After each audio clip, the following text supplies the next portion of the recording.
আরাফার দিনের রোজা এর ফজিলত অপরিসীম। নবী করিম সাল্লাল্লাহু আলাইহি ওয়াসাল্লাম বলেছেন, আরাফার দিনের রোজা যদি কেউ রাখে, আল্লাহর কাছে আমি ধারণা রাখি, আল্লাহর প্রতি আমার ধারণা হলো এই রোজার বিনিময়ে আল্লাহ তাআলা রোজাদার ব্যক্তিকে 1 বছরের পেছনের 1 বছরের সামনের অগ্রিম গুনাহ আল্লাহ তাআলা মাফ করে দিবেন। ইসলামের অন্য কোনো আমল এরকম পাওয়া যায় না যে আমল করলে অগ্রিম আল্লাহ সুবহানাহু ওয়া তাআলা গুনাহ মাফ করে দিবেন। আরাফার দিনের রোজার এত ফজিলত যে পেছনের তো বটেই, সামনের 1 বছরের আল্লাহ সুবহানাহু ওয়া তাআলা ছোটখাটো গুনাহগুলো কি করবেন?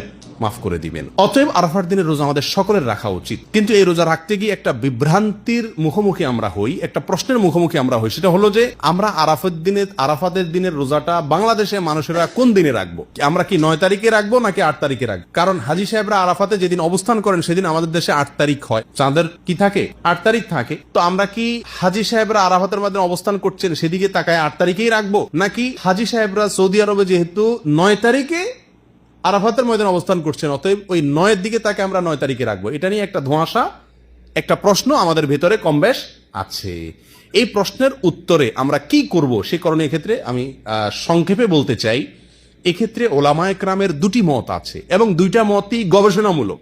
এর কোনোটাই কোনো হাদিস থেকে স্পষ্টভাবে সমর্থিত না, বরং উভয় মতই যার যার বুঝ এবং গবেষণা লব্ধ। কোনোটিকেই সঠিক বা ভুল এটা বলা বুদ্ধিমানের কাজ হবে না। অনেক ওলামায়ে কেরাম বলেন, আমরা হাজী সাহেবরা আরাফাতের ময়দানে যেদিন অবস্থান করবেন, পৃথিবীর সকল প্রান্ত থেকেই আমরা হাজী সাহেবদের ওই অবস্থানের, আরাফাতের অবস্থানের দিনেই কি রাখবো? রোজা রাখবো। এটাই হলো আরাফাত দিনের রোজা। যদি সেদিন কোনো দেশে ঈদ না হয় তাহলে আমরা রাখবো। সেটা আমার দেশে 8 তারিখ হোক 7 তারিখ হোক, দেখার দরকার নেই। এটা হলো অনেক ওলামায়ে কেরামের মত। অনেক ওলামায়ে কেরাম বলেন না, আমরা 9 তারিখে রোজা রাখবো আমাদের দেশে। সেটা হাজী সাহেবদের আরাফাতে অবস্থানের পরের দিন হয়, অর্থাৎ এদেশে সৌদি আরবে ঈদের দিন হয়, ওই দিন আমাদের দেশে 9 তারিখ, আমরা 9 তারিখে রাখবো। কেন? কারণ নবী করিম সাল্লাল্লাহু আলাইহি ওয়াসাল্লাম যে আরাফাতের দিনে রোজা রাখতে বলেছেন, আসলে 9 তারিখকে, জিলহজের 9 তারিখকে আরাফাতের দিন বলা হয়। এখানে তারিখটা হলো উদ্দেশ্য, আরাফাতের দিন এটা হলো শুধুমাত্র নাম। জিলহজের 10 তারিখে ইয়মুন নাহর বলা হয়, জিলহজের 9 তারিখে ইয়মে আরাফা বলা হয়, জিলহজের 8 তারিখে ইয়মুত তারবিয়া বলে। এগুলো হলো এই দিনগুলোর এক একটা নাম। যেহেতু নবী সাল্লাল্লাহু আলাইহি ওয়াসাল্লাম আরাফার দিন রোজা রাখতে বলছেন, অতএব 9 তারিখে রাখবেন, এরকম একটা মত ওলামায়ে কেরাম বলেন। এখন আমরা কোন দিকে যাব? 8 তারিখে রাখবো নাকি 9 তারিখে রাখবো?